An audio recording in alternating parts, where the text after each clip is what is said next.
শেখ মুজিবুর রহমান স্বাধীন বাংলাদেশের প্রথম স্বৈরাচারী নেতা এবং শেখ মুজিবুর রহমান ফ্যাসিস্ট শেখ হাসিনা ফ্যাসিবাদের আইকন। একটা ফ্যাসিবাদ উত্তর বাংলাদেশে কোন ফ্যাসিবাদের আইকনের নামে কোন স্থাপনা থাকতে পারবে না। পরিষ্কার কথা, আমাদের শেখ মুজিবুর রহমানকে আমরা ফ্যাসিবাদের আইকন হিসাবেই দেখি এবং এর জন্য যদি কেউ দায়ী থাকে সে শেখ হাসিনা নিজে দায়ী, কারণ 16 বছর ধরে সে শেখ মুজিবকে সর্বত্র ফ্যাসিবাদের আইকন হিসাবে প্রতিষ্ঠিত করেছে। 6 নম্বর দাবি, ওয়ার্ল্ড হেলথ অর্গানাইজেশন থেকে ফ্যাসিস্ট হাসিনার কন্যা সাইমা ওয়াজেদ পুতুলের নমিনেশন অনতিবিলম্বে প্রত্যাহার করতে হবে।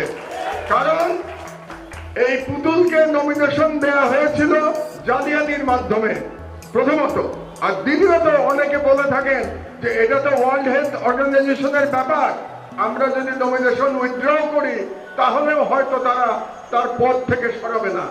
কিন্তু সেটা ভিন্ন প্রসঙ্গ। ওয়ার্ল্ড হেলথ অর্গানাইজেশন সরাবে কি সরাবে না এটা তাদের ব্যাপার, কিন্তু আপনি সরকার, এই বিপ্লবোত্তর ডক্টর ইউনূসের সরকার, আপনাকে সিগন্যাল দিতে হবে, মেসেজ দিতে হবে।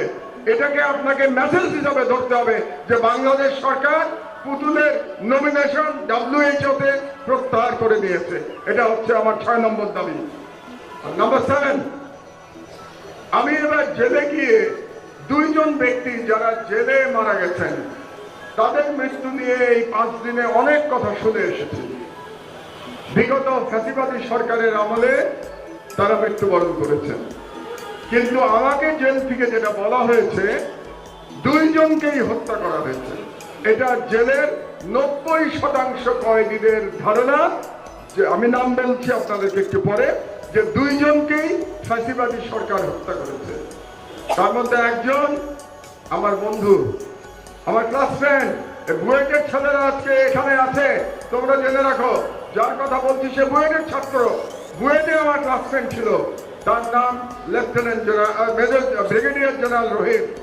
ব্রিগেডিয়ার জেনারেল রহিম জেলে বন্দী ছিল 10টা অস্ত্র মামলা এবং 21শে আগস্ট গ্রেনেড হামলার মামলায়, এবং তাকে বলা হয়েছে সে হার্ট অ্যাটাক করে মারা গেছে। কিন্তু আমাকে বলা হচ্ছে যে তার হার্ট অ্যাটাক হয়েছিল, তারপরে তার চিকিৎসা করা হয়নি। এখানে ডাক্তার একজন বসে আছে, ডাক্তার সালাউদ্দিন, তাকে যখন আইসিইউতে নিয়ে গেছে, আইসিইউ এর বিদ্যুৎ বন্ধ করে দেওয়া হয়েছিল, পাওয়ার ছিল না, আইসিইউতে কোনো ইলেকট্রিসিটি ছিল না, 2 থেকে 3 ঘন্টা ইলেকট্রিসিটি ছিল না। ওইখানে ওই অবস্থায় ব্রিগেডিয়ার জেনারেল রহিম মারা গেছে, রীতিমতো ছটফট করতে করতে মারা গেছে। এটা আমাকে একজন কয়েদি বলেছে, সত্য মিথ্যা আমি জানি না, আমি শুধু বললাম এই একজন। আর দ্বিতীয় ব্যক্তি বিএনপির নেতা নাসিরউদ্দিন পিন্টু। নাসিরউদ্দিন পিন্টুকেও বলা হয়ে থাকে রাজশাহী জেলে তাকে হত্যা করা হয়েছিল।